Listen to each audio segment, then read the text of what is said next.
श्री स्वामी समर्थाच्या अनेक लीला आहेत आणि यातून आपल्याला शिकायला मिळतं.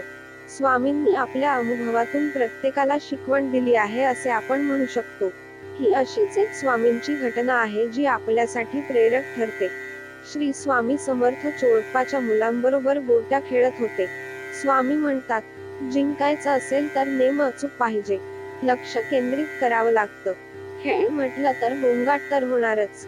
चोळप्पाची सासू पारायण करत असते. तिला त्रास होतो. चोळप्पाची पत्नी स्वामींना थोड्या चिडक्या स्वरात, निदान थोड्या वेळपर्यंत तरी शांतता राखा असं म्हणते. स्वामी मान्य करतात, पण समजून पण देतात. पारायण करताना खेळाचा आवाज ऐकू तरी कसा येतो. कोणतीही गोष्ट करताना एकाग्रता हवी. देवाचे नाव घेताना तर ती उच्च पातळीची हवी. चोळप्पा आपला एक स्नेहीजन वामनराव बडोदेकर यांना स्वामी दर्शनाला आणतो. वामन बुवा स्वामींना पाहतच राहतात. एका मुलाला भूक लागली म्हणून स्वामी आतून नैवेद्याचे अन्न आणून घास भरवतात. नैवेद्याचे अन्न आणताना चोळप्पाची सासू विरोध करते, पण स्वामी दुमानत नाही. स्वामी सांगतात, पोथी नुसती वाचू नका, आचरणात आणा. अंधश्रद्धा, सोवळ ओवळ यांच्या जास्त नादी लागू नका.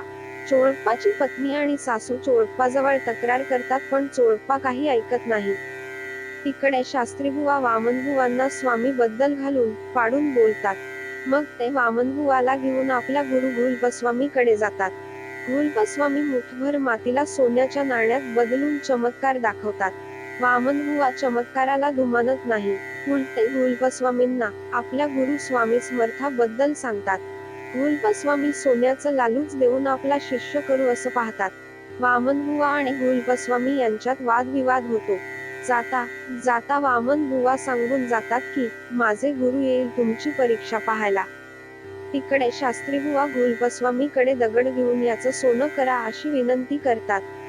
अर्ध सोनं आम्ही घेऊ अशा अटीवर घोलपस्वामी आपले प्रयत्न सुरू करतात. पण काहीही केल्या त्यांना यश मिळत नाही. त्यांना वाटतं की वामनबुवांनी आपली विद्या हिरावली आहे, म्हणून सूड घ्यायला घोलपस्वामी धर्मशाळेत जातात. घोलप एक मोठा धोंडा घेऊन वामनबुवांवर टाकायला जातात, पण त्यांना धोंडा टाकताच येत नाही आणि उलटेच स्वतः पडून त्याच धोंड्याखाली चिरडले जातात. धोंड्याच्या आवाजांनी वामनबुवा जागे होतात. त्यांना लगेचच सर्व प्रकरण कळते. ते मन स्वामींना आपले रक्षण केल्याबद्दल धन्यवाद देतात. काही वेळाने घोलप जागे होतात. त्यांना स्वामींच्या सामर्थ्याची प्रचिती येते. ते शरणागती पत्करून स्वामींना भेटतात. स्वामी बोध करतात, घोलप, आपल्या सिद्धीचा उपयोग आपले प्रस्थ वाढवायला करू नये. अरे, आपले सामर्थ्य आणि शक्तीचा उपयोग लोकांच्या कल्याणाकरता करावा.